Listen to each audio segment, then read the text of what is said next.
Iranian leaders, you better not start shooting, because we'll start shooting too. It began with the price of bread. On December 28, 2025, a crisis took hold in Iran. The initial sparks of anger came from the country's bazaars. Crowded bazaars, vendors arguing early market protests. People marched in the streets over money jobs.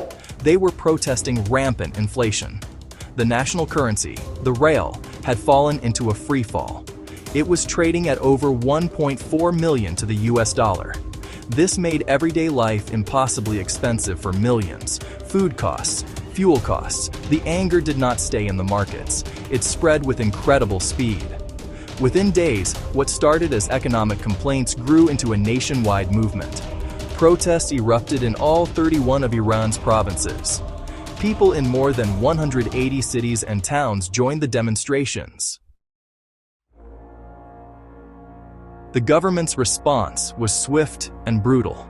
Security forces were deployed across the country. They were ordered to quell the dissent by any means necessary. Reports from the ground described scenes of chaos and violence. Live ammunition was used against unarmed protesters in crowded streets. Human rights organizations began the difficult work of documenting the violence. They started compiling lists of the dead and the arrested. The numbers were staggering and grew with each passing day. On January 8, 2026, the government imposed a near-total internet and telecommunications blackout. National connectivity dropped to just 1% of its normal levels.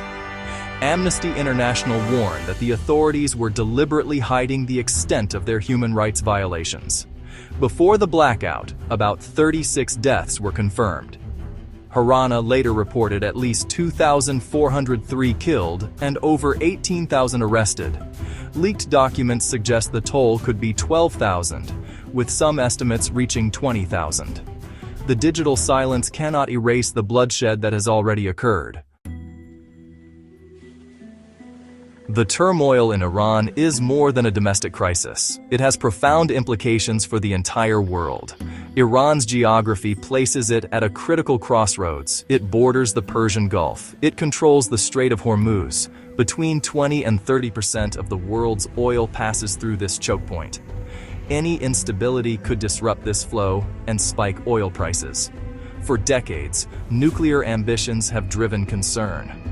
In June 2025, US and Israeli strikes significantly damaged Iran's nuclear facilities. These attacks disrupted Tehran's ability to enrich uranium. Iran had amassed enough material for up to 22 weapons. Intelligence still watches closely as unrest raises new security questions. Israel views Iran as its most significant threat.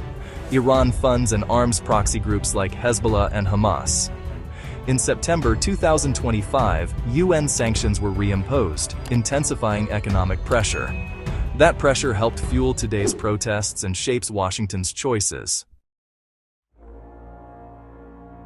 The United States has not been a passive observer. It has taken concrete steps to respond to the crisis.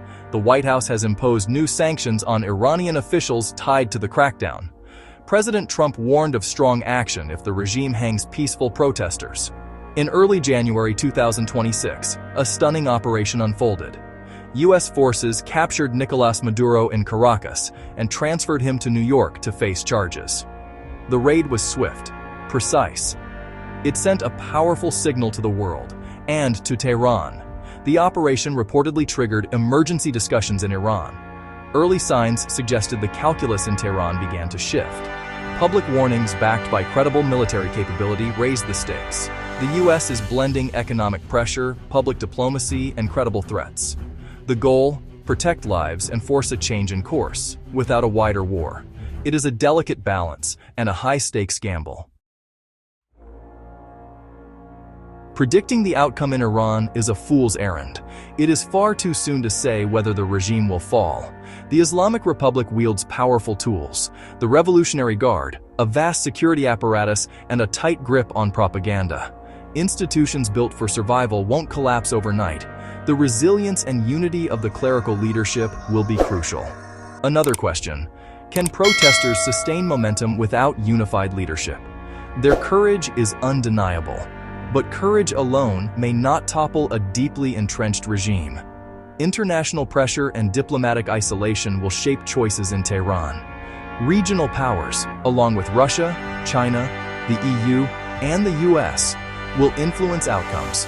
Washington must decide how far to go in supporting protesters and weigh the risks of deeper intervention. It is a human tragedy and a strategic turning point all at once. The path forward is not clear. The only certainty is that the world is watching, and the future of a nation hangs in the balance.